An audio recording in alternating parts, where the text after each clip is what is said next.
বাংলাদেশ খেলাফত মজলিসের সংগ্রামী মহাসচিব জননেতা মৌলানা জালালউদ্দিন আহমদ, জননেতা মৌলানা জালালউদ্দিন আহমদ, মহাসচিব বাংলাদেশ খেলাফত মজলিস।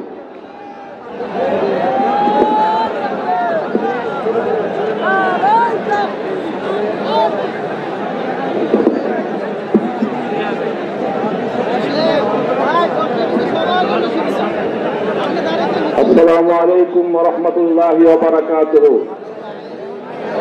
ইসলামী আন্দোলন কর্তৃক আয়োজিত আজকের ঐতিহাসিক মহাসমাবেশের সংগ্রামী সভাপতি,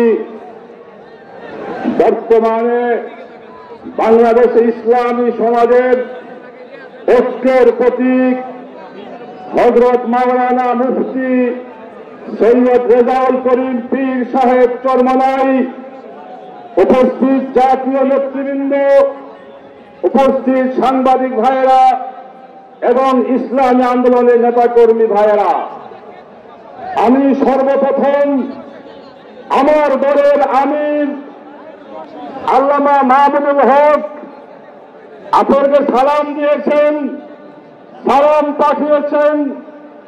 সংগ্রামী ভাইয়েরা আমার, আমরা দীর্ঘ 15 বছর একটি ফ্যাসিবাদী সরকারের বিরুদ্ধে আন্দোলন সংগ্রাম করেছি। আমরা 2013 সালে শাপলা চত্বরে আমাদের রক্ত বিলীন করে শত শত মানুষ জীবন দিয়েছি।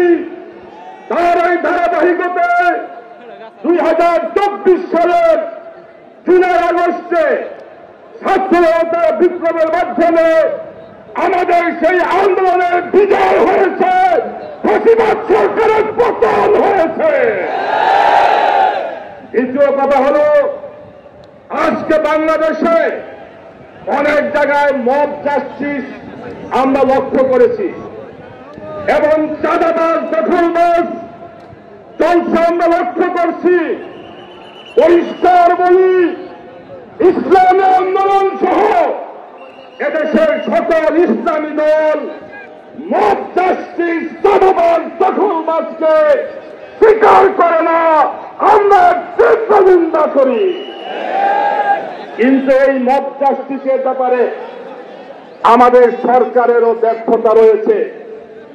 কারণ যারা আওয়ামী লীগের দোষর, যারা খুনি শেখ হাসিনার দোষর, তাদেরকে যদি সরকার গ্রেপ্তার করে শাস্তি দিত, তাহলে জনগণকে এভাবে আসামি ধরে আনতে হইত না।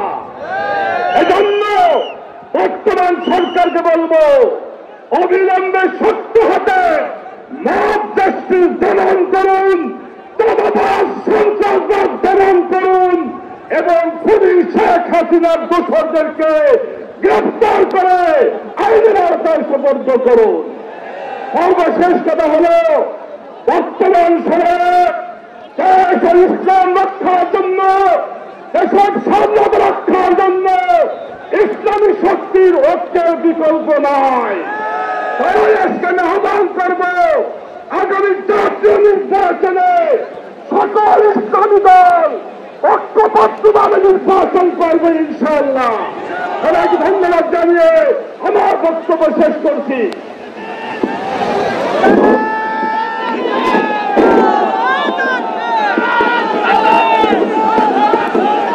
আজকের এই মহাসমাবেশের যোগ দিতে গিয়ে আমার ভাইরা জীবন দিয়েছে।